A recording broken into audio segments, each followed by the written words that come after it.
Hello everyone, we visited the Colonial Courthouse in York, Pennsylvania, which is located on the corners of Pershing and Market Street.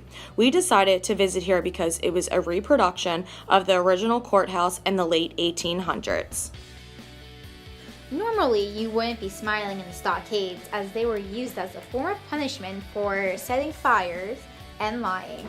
They were located in a center square open to the public to humiliate you. Why do you think we stopped using them as punishments? This artist, W. Wagner, made many depictions of what York County looked like in the late 1800s. This is a picture of the original courthouse sitting in its original location in the square of downtown York on the cross streets of Market and George Street. That courthouse was eventually torn down to rebuild a new courthouse, and at the present time, neither of those courthouses still exist. This is another picture of what downtown York may have looked like at that time. Here are some pictures of the courthouses that were located in York County. At the bottom right, we have our current courthouse, which is located on George Street in Philadelphia, and it was opened in 2004. At the top left, we have the old Colonial Courthouse as it looked in the 1800s. This is a flag that is hanging in the Colonial Courthouse. The flag was created with only 13 stars. Why would it only have 13 stars? How many stars does our current flag have? So over here we have the Lady of Justice. And then over here we have the tall case clock.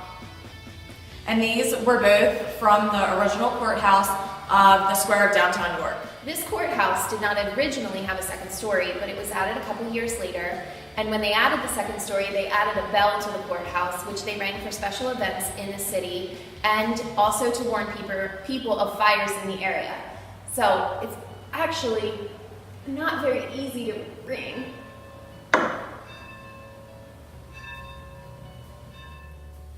Before we had fire hoses, we had bucket brigades, and it was done like this. It was a whole town effort because there were so many buckets, so much water going to put it out, and we would have to pass them back and forth between water and empty buckets. The buckets were kept inside each of the doorways. During the Revolutionary War, the delegates changed their headquarters from Philadelphia to York in preparation of a British invasion. They were in York for 9 months. The important documents signed in York were the Articles of Confederation and the alliance with France.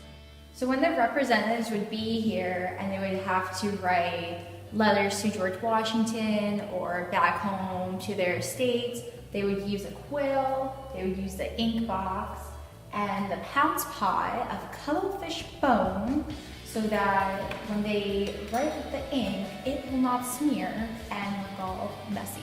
So this is what the original courthouse would have looked like as the delegates were staying here for those 9 months and as it was being used during those times. As you can see, there's a wood stove in the middle of it because they didn't have heat then like we have now. So they would light the wood stove to keep it warm in here, but it still wasn't that warm. So the people working in the courthouse would use this little foot warmer where they would put a hot piece of coal on the inside and the heat would come out of the pieces and they would keep it down by their feet while they sat so that they could keep their feet warm. While the Declaration of Independence was signed in Philadelphia in 1776, the term United States of America wasn't coined until the Articles of Confederation. If you look closely, the United is small compared to States of America. One of the original arguments for York being the nation's first capital is that the Articles of Confederation actually first coined the phrase United States of America, and you can actually see it right here in this document.